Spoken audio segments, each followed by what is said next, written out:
Welcome back to Unqualified Opinions. I'm your host, Michelle, and today's podcast is about when a power of attorney exceeds its legal authority, elder rights, fiduciary duties, and legal remedies. A power of attorney, which I think just about everybody has heard of, is one of the most common and yet the most misunderstood legal tools in estate planning and elder law. When it's properly used, it allows trusted individuals to assist with financial, legal, and healthcare decisions. When it's misused, it can lead to serious legal disputes, civil liability, and the erosion of an elder's rights.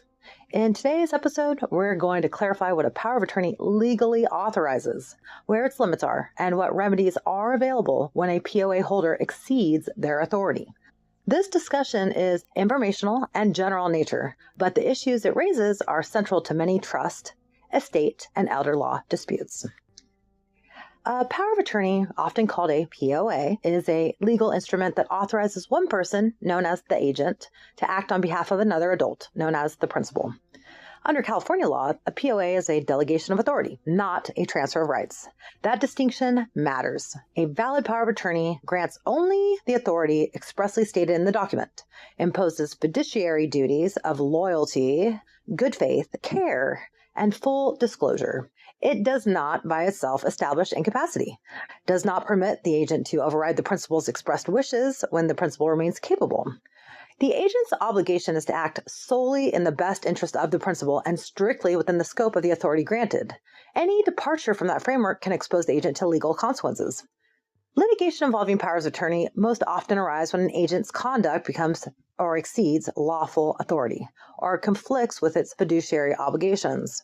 Common legal issues include restricting an elder's communications or associations, exercising unilateral control over finances or healthcare decisions without transparency, refusing to provide accounting or documentation when requested, treating disagreement or independence as evidence of incapacity, isolating the elder from family members, advisors, or advocates.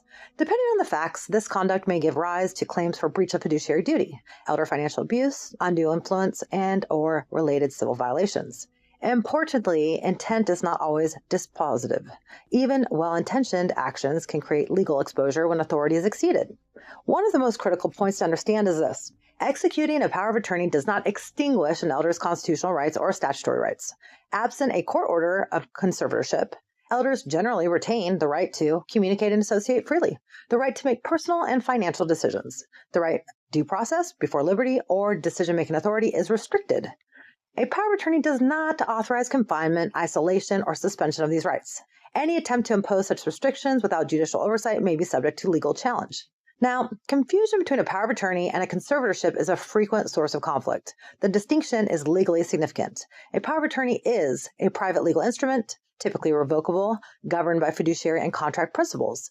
A conservatorship, by contrast, is a court-supervised proceeding based on formal findings of incapacity and necessity, subject to ongoing reporting and judicial review. When an agent begins exercising conservatorship-level control without court authorization, courts may intervene to limit or revoke the power of attorney and impose appropriate safeguards.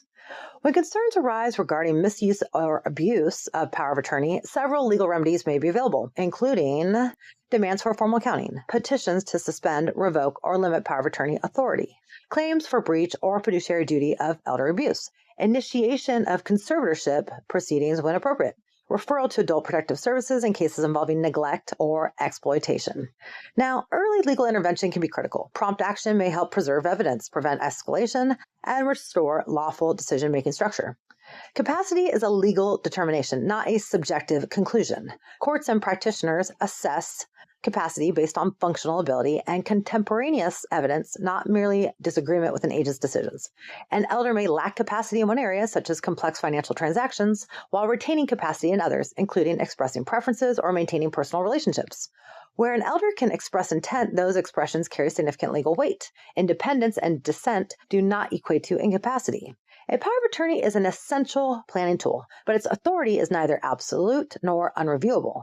When an agent exceeds the scope of authority or violates their fiduciary duties, legal remedies exist to protect elders and preserve their rights. Understanding the limits of a power of attorney authority and the continued vitality of the Constitution and statutory protections is essential for principals, agents, and families alike. When disputes arise, experienced legal counsel can provide guidance, assess exposure, and pursue appropriate remedies. This podcast is for informational purposes only and does not constitute legal advice. Every situation is very fact-specific, and individuals should consult qualified legal counsel regarding their particular circumstances.